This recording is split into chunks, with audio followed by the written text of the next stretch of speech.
quiere tener el dominio de la realidad. Yo le digo la realidad oscura, ¿no? El metaverso oscuro, esta realidad también virtual en cuanto a la tendencia que muestran los datos y que usted nos traslada aquí.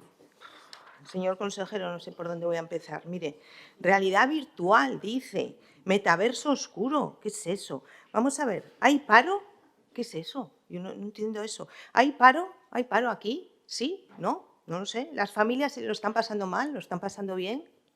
¿Hay desarrollo económico en la región, señor consejero? ¿Sí? ¿No?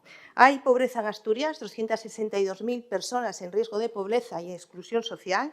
¿Los jóvenes se quedan? ¿Se van? Pues no lo sé, esa oscuridad que dice usted es a la que nos tienen acostumbrados gracias a sus políticas, a las políticas socialistas.